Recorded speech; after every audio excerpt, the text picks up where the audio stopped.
Good morning students and welcome to my YouTube channel Physics with Anil Arora. Students, आज हमारे topic का नाम है नॉर्मल शिफ्ट। स्टूडेंट्स, इससे पहले वाले वीडियो में हम law of refraction, Snell's law और रिफ्रैक्टिव इंडेक्स के बहुत सारे केसेस और फॉर्मूले पढ़ चुके हैं। आज हम शुरुआत करेंगे next topic, video number 2, normal shift. Students, ये हमारे पास एक बीकर और एक ऑब्जेक्ट यहां रखा है। दिस इज ऑब्जेक्ट, बॉटम पर ऑब्जेक्ट रखा है। लेकिन अगर मैं इसके ऊपर कोई डेंसर मीडियम पानी डाल देता हूं तो अब मुझे ये ऑब्जेक्ट यहां नहीं दिखाई देगा, इसकी पोजीशन चेंज हो जाएगी, इसकी पोजीशन चेंज हो जाएगी। तो स्टूडेंट्स, आइए इस मैकेनिज्म को समझते हैं। हमें पता है light travel in straight line, और जब वो नॉर्मल टू प्लेन होगी तो विदाउट एनी डेविएशन सीधी जाएगी। दिस इज ए, क्लियर है।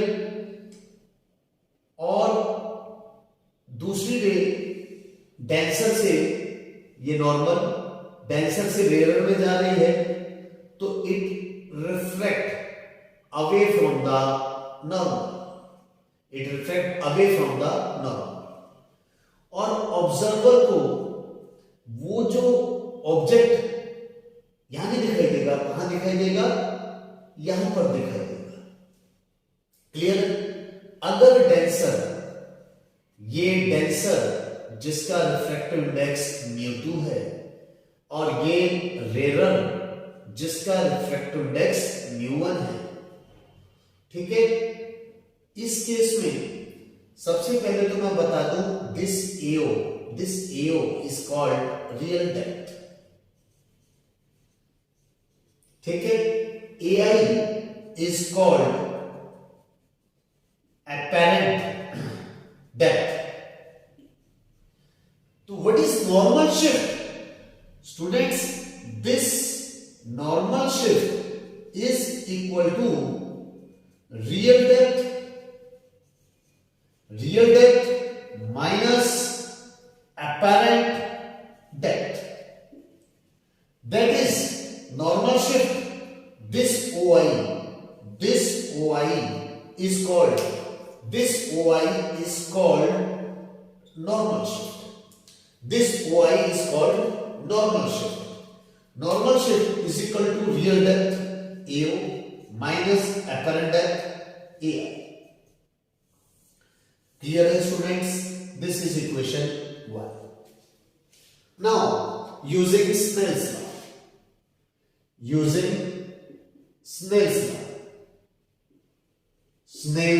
law, हमारा स्नेल्स लॉ क्या होगा students? μ2 sin i is equal to μ1 sin r, μ2 sin i is equal to μ1 sin r।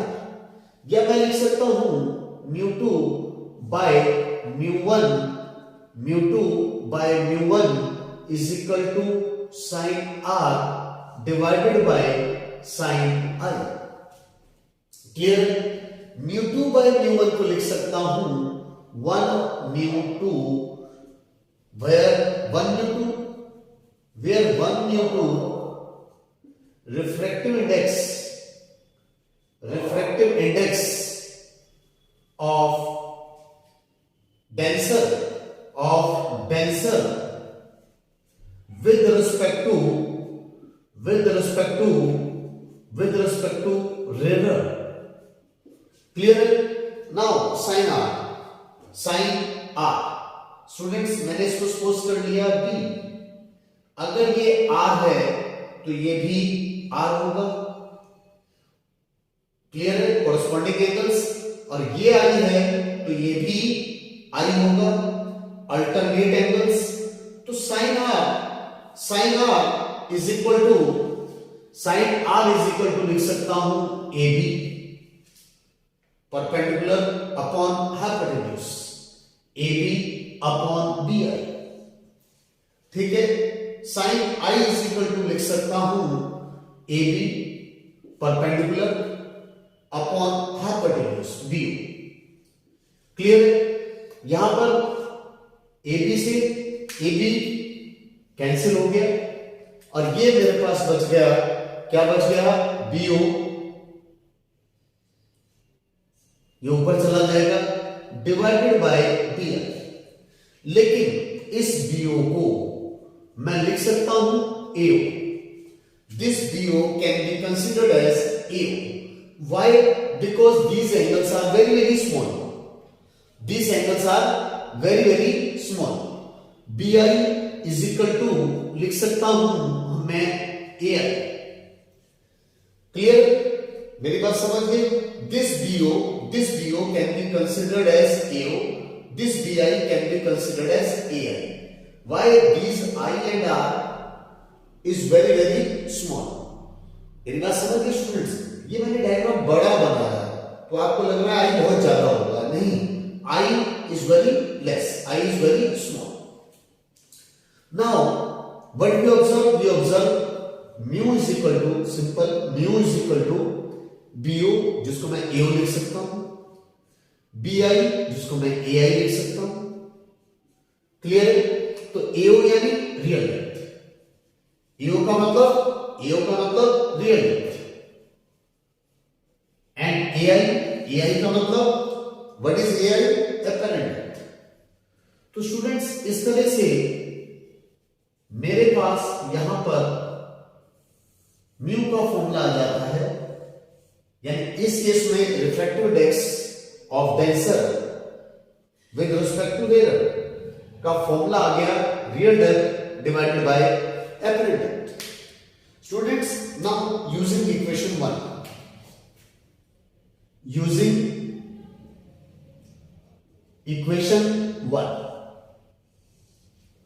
अब मैं जब इक्वेशन 1 को यूज करता हूं तो normal shift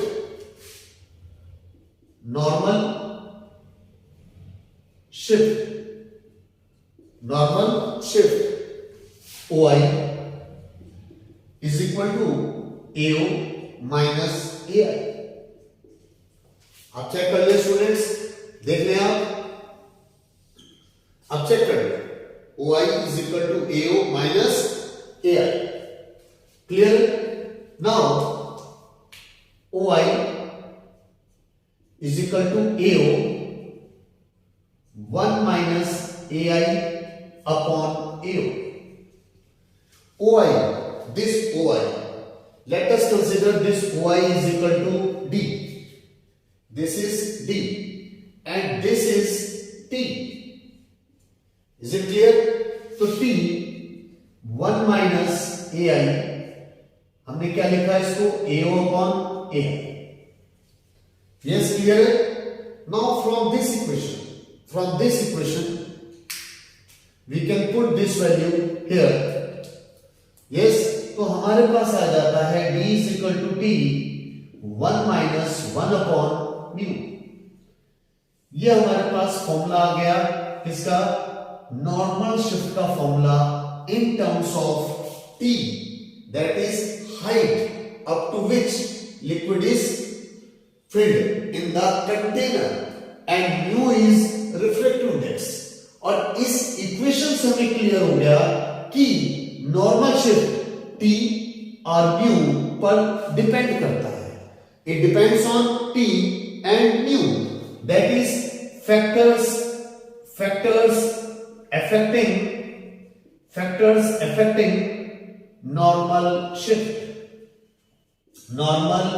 shift. Students, factors affecting normal shift बहुत सारे हैं, लेकिन कुछ डायरेक्टली जो इन्वॉल्व है वो मैं आपको बताता हूं। पहला फैक्टर है डिपेंड ऑन टी यानी up to which container is filled with liquid, height of liquid. दूसरा है depend on mu, depend on mu. Clear?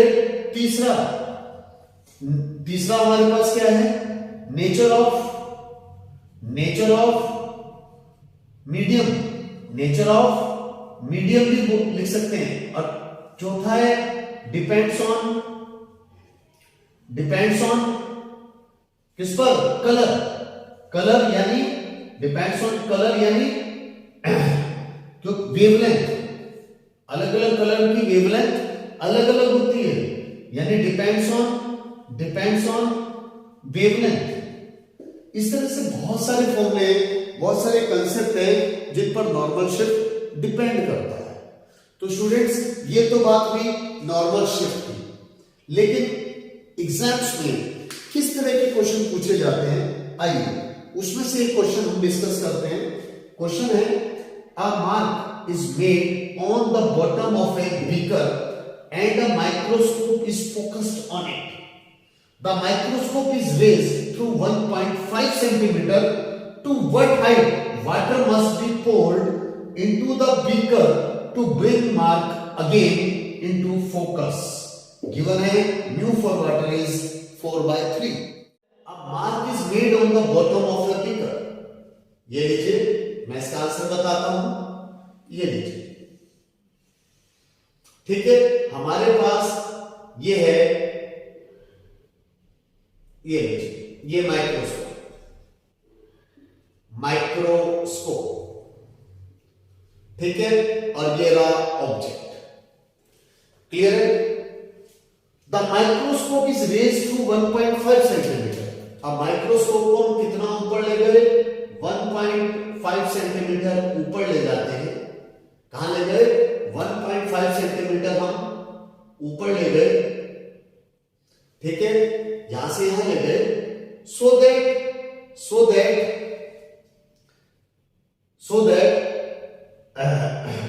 Raise to 1.5 centimetre, to what height water must be poured into the beaker to bring mark again into focus।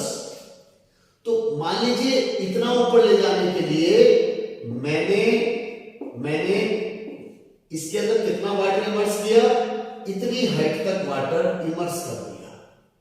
तो students, ये हमें given है D यानी normal shift given है, T हमें निकालना है, और न्यू 4/3, दिस न्यू कितना दे रखा है हमें? 4/3। तो स्टूडेंट्स, इस केस में हमारा जो फॉर्मूला लगेगा, यूज करेंगे, वो फॉर्मूला होगा D is equal to T 1 minus 1/μ। D हमारे पास है 1.5, T हमें निकालना है, ये आ गया 1/4/3। तो स्टूडेंट्स, आप निकालें, T क्या आएगा हमारे पास? T को ट्राई करें, आप सॉल्व करेंगे तो T आ जाएगा हमारे पास, अब देखें, T आ जाएगा हमारे पास 6 सेंटीमीटर। क्लियर है स्टूडेंट्स? आइए एक क्वेश्चन और लेते हैं हम। हमारे पास क्वेश्चन है, हमारे पास ये क्लियर है, बीकर, और इसके अंदर हमारे पास ये ऑयल, और ये हमारे पास वाटर। क्लियर है? हमने ये भी सपोज कर लिया, ये हाइट 10 सेंटीमीटर, ये भी 10 सेंटीमीटर। क्लियर है? और एक ऑब्जेक्ट ये रखा है। आप चेक कर लें स्टूडेंट्स, ये हमारे पास ऑब्जेक्ट, और हमारे पास ऑयल का रिफ्रैक्टिव इंडेक्स है 1.4। क्लियर? और इसका रिफ्रैक्टिव इंडेक्स है 1.33। तो स्टूडेंट्स, इस केस में देखो, यहां पर तो एक ही मीडियम था, अब हमारे पास क्या है? मल्टीपल मीडिया है। और इस ऑब्जेक्ट को जब हम यहां से देखते हैं तो एक्चुअल में हमें कहां दिखाई देगा? यानी हमें निकालना है इस केस में नॉर्मल शिफ्ट। क्या निकालना है? नॉर्मल शिफ्ट निकालना है, डी निकालना है। तो स्टूडेंट्स, अगर ये मीडियम नहीं होता, अगर ये मीडियम नहीं होता तो हमें कहां दिखाई देता? यही दिखाई देता। लेकिन इस मीडियम की वजह से क्या होगा, जब ये डेंसर से रेयर में और रेयर से डेंसर में जाएगी तो हमें कहीं यहां ना दिखाई देगा, कहीं ऊपर दिखाई इमेज बनेगी। खैर, डी निकाल। इसकी वजह से मैंने सपोज कर दिया नॉर्मल शिफ्ट D1 है और इसकी वजह से नॉर्मल शिफ्ट कितना है? D2। कहने का मतलब है इसकी वजह से नॉर्मल शिफ्ट कितना है? D1 और इसकी वजह से नॉर्मल शिफ्ट कितना है? D2। क्लियर है? तो नेट टोटल नॉर्मल शिफ्ट क्या होगा?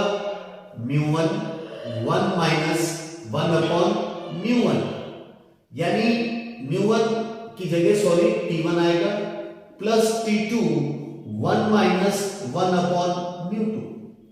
यहां पर T1 कितना है हमारे पास? 10 सेंटीमीटर। 1 माइनस 1 अपॉन μ1 कितना है? 1.33 प्लस T2 कितना है हमारे पास? 10। 1 माइनस 10 लिखा, 1 माइनस μ2 कितना है? 1.4। तो स्टूडेंट्स, इस तरह से जब हम इसको सॉल्व करेंगे तो हमारे पास आंसर आ जाएगा 14.66 centimetre.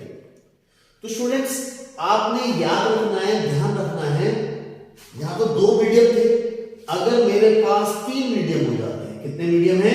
3। We have 3 medium, 1 2 and 3, और इसका रिफ्रैक्टिव इंडेक्स μ1 है, ये μ2 है और ये μ3 है। इसकी थिकनेस T1, इसकी थिकनेस T2 और ये T3। हाइट क्या लें या थिकनेस क्या लें? तो इस केस में net normal shift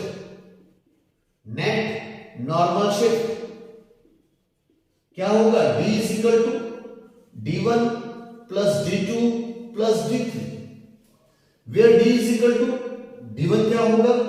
T1 1 minus 1 upon μ1 plus T2 1 minus 1 upon μ2 plus T3 1 minus 1 upon μ3।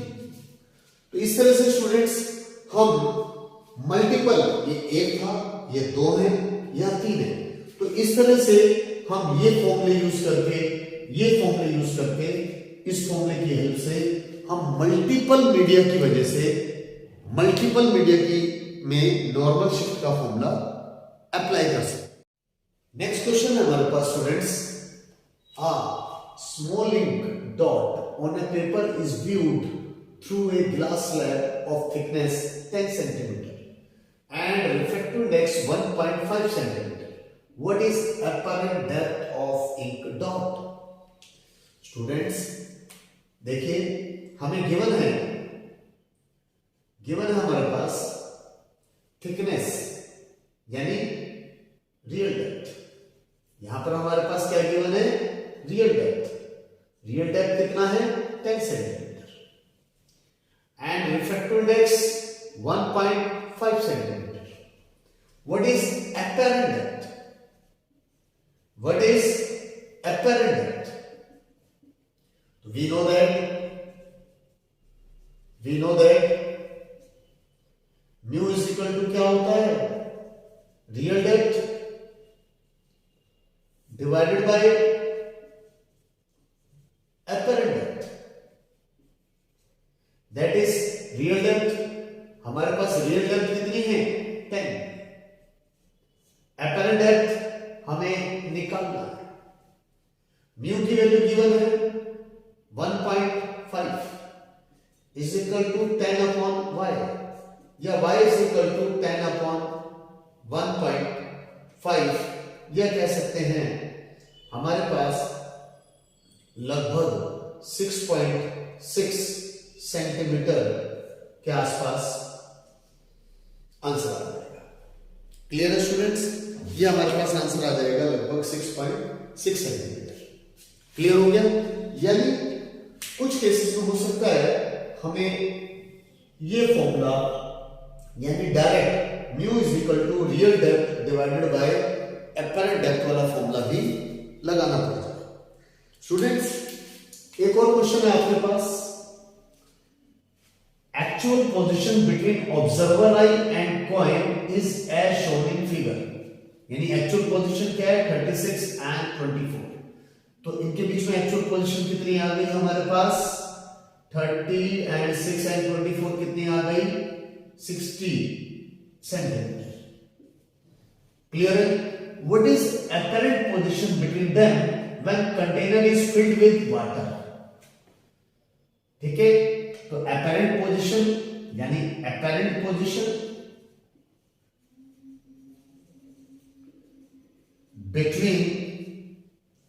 between observer eye and coin when filled with water, क्या होगा स्टूडेंट्स? ये तो 36 ही रहेगा, प्लस अब ये 24 नहीं आएगा क्योंकि ये कॉइन अब यहां नहीं दिखाई देगा, यहां दिखाई देगा, कुछ ऊपर दिखाई देगा। यानी due to phenomena of normal shift, ये कॉइन थोड़ा ऊपर दिखाई देगा। तो मैं इसको लिख लेता हूं apparent, यहां से लिख लेता हूं apparent depth। अगर ये A है, ये O है और ये apparent depth क्या है? यानी कहने का मतलब है apparent depth AI। क्लियर हो गया?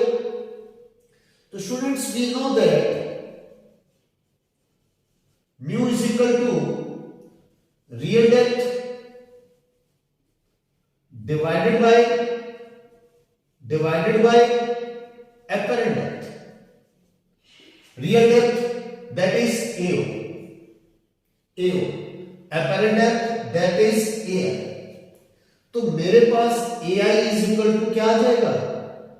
AO divided by mu।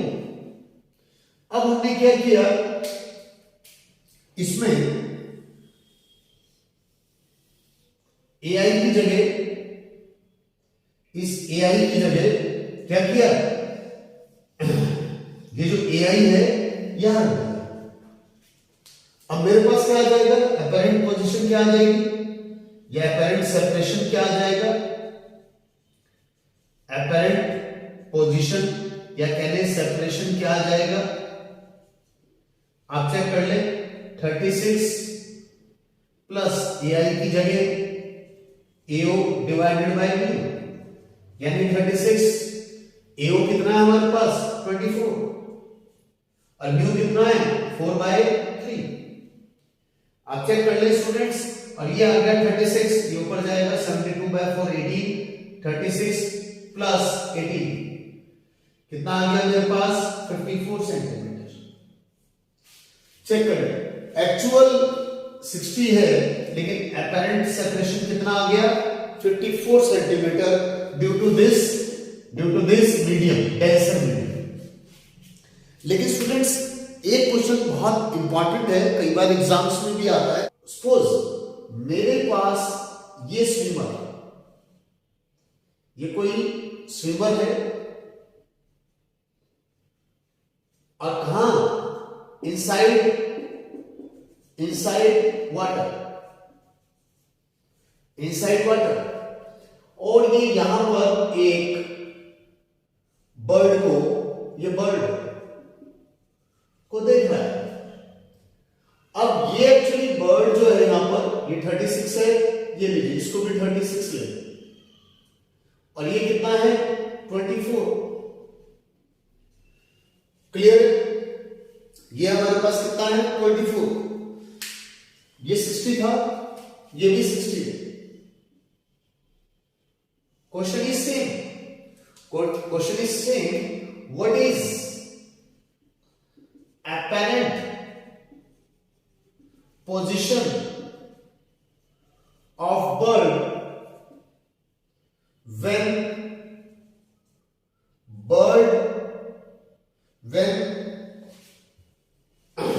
from swimmer eye inside river, जबकि वाटर का रिफ्रैक्टिव इंडेक्स गिवन है 4/3। अब इस केस में क्या होगा स्टूडेंट्स, वो जो एपेरेंट सेपरेशन होगा, एपेरेंट पोजीशन या फिर सेपरेशन होगा, वो हमारे पास क्या होगा 36 तो आएगा, प्लस क्या आएगा हमारे पास 36 प्लस। स्टूडेंट्स इस तरह के क्वेश्चन को सॉल्व करने के लिए, क्योंकि डेंसर से रेयर की ओर जा रहे हैं, कहां जा रहे हैं, डेंसर से रेयर की ओर जा रहे हैं, और मैंने सपोज कर लिया ये एयर, ये क्या है एयर, और उसका रिफ्रैक्टिव इंडेक्स 1 और इसका रिफ्रैक्टिव इंडेक्स कितना है ν2, तो यहां क्या आएगा 36 प्लस apparent डेप्थ किसकी, ऑफ रिवर, ये वाला this apparent depth of river. Students इस केस में हम क्या करेंगे, फॉर्मूला हमारा क्या यूज होगा, वी नो दैट डेंसर से रेयर में जा रहा है, और जब डेंसर से रेयर में जाता है तब क्या होगा हमारे पास ν2/ν1।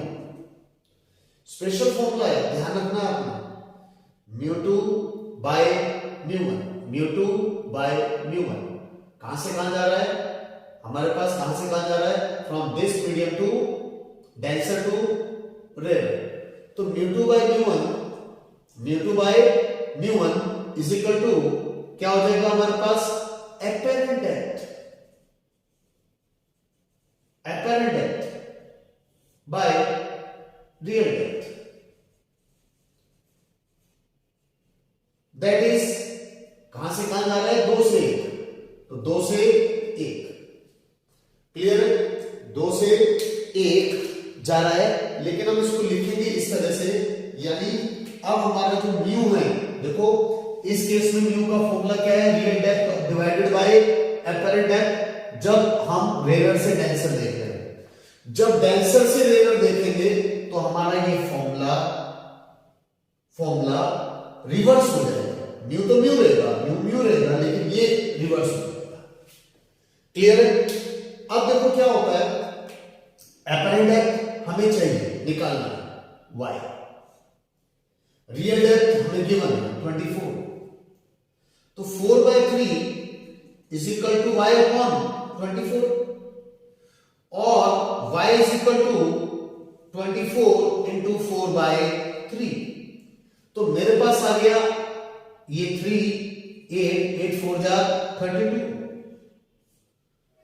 तो स्टूडेंट्स इसका मतलब क्या हुआ, इसका मतलब ये हुआ कि अब एपेरेंट पोजीशन, इस केस में एपेरेंट पोजीशन या सेपरेशन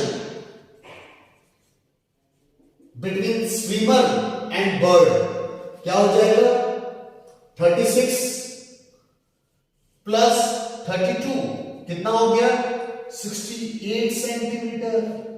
यानी जब डेंसर से रेयर में देखेंगे तो हमें बर्ड कहां दिखाई देगी, हमें बर्ड दिखाई देगी मोर देन एक्चुअल हाइट, हमें बर्ड कहां दिखाई देगी, मोर देन एक्चुअल हाइट। यानी जब रेयर से डेंसर में जाते हैं एक्चुअल सेपरेशन 60 है और एपेरेंट सेपरेशन कितना आता है 54, लेकिन जब डेंसर से रेयर में जाते हैं एक्चुअल सेपरेशन 60 है,